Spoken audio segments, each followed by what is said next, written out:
سريعة داخل منطقة الجزاء وحسن العتيبي خلصها بيد واحدة وتعود الكرة لصالح هاجر. خالد الرجيب والكرة في المرمى. هدف أول لهاجر، هدف في الدقيقة السابعة من رمية جانبية سريعة ملعوبة واستغلال أيضا لعدم وجود التسلل في مثل الكرات من رمية الجانبية ملعوبة سريعة. اللي أخرج الكرة هو أسامة هوساوي، وبالتالي تغطية مرمى أسامة هوساوي ومرمى الهلال كان من الصعب عليه ومن الصعب عليه العودة. عادت الكرة وخالد الرجيب هو من يسجل.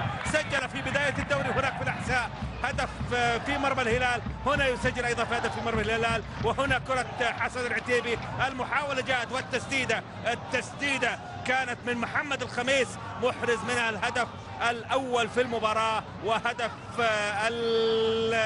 هدف فريق نادي هجر. هذه عادة مرة أخرى متابعها أيضا حسن العتيبي لم يستطع الإمساك بالكرة بالشكل السليم، وبالتالي التمريرات الأرضية. محاولة من عبد العزيز وهدف التعادل، هدف التعادل للهلال في الدقيقة 35. يسجل عبد العزيز الدوسري بعد محاولات وبعد أيضا سيطرة تامة من الدقيقة السابعة. تأتي تنجح التمريرة القصيرة، تنجح الكرات الون تو. توماس دول يتنفس الصعداء ويسجل عبد العزيز الدوسري. سدد نواف العابد ولم تنجح، عرضية سلمان الفرج لم تنجح، محاولات هلالية عديدة لم تنجح. الالتراس الهلالي يظهر هنا مع التسديدة القوية اللي كانت من عبد العزيز الدوسري. هو اللي استلم الكرة، مرر لمحمد الشلهوب لعزوز، عزوز سدد والكرة على يسار حارس المرمى مصطفى ملايكة.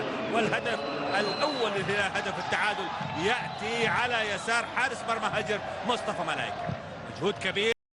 متابع الكرة العرضية الهلالية يوسف العربي، جول! هدف في الدقيقة 24. يوسف العربي مع أول كرة يستلمها صح، يحط الكرة بالراس صح، وتقدم من مصطفى ملايكة والكرة فوق حارس المرمى. هدف هلالي ثاني في الدقيقة 24. يوسف العربي وهدف تاسع للعربي في هذا الدوري، في دوري زين السعودي المحترفين. نتابع كرة سلمان الفرج العرضية باليمنى، ويوسف يضع كرة في الزاوية العليا اليمنى لحارس المرمى مصطفى ملايكة. وهدف ثاني للهلال. ويوسف العربي وكأنه يرد على المشجع البسيط اللي يتواجد أمام المشجع الهلالي الذي يوبيونغ سو يتقدم لصالح الهلال. يوبيونغ سو يحاول بالعرضية إلى العربي هدف ثالث. العربي والهدف الثالث في الدقيقة 33. يوسف العربي يظهر للمرة الثانية، يظهر مجددا ويسجل هدف ثالث الهلال وهدف عاشر ليوسف العربي في دوري زين السعودي للمحترفين. هدف ثالث للهلال، فرحة هلالية منظمة هناك في مدرجات الدرجة الثانية.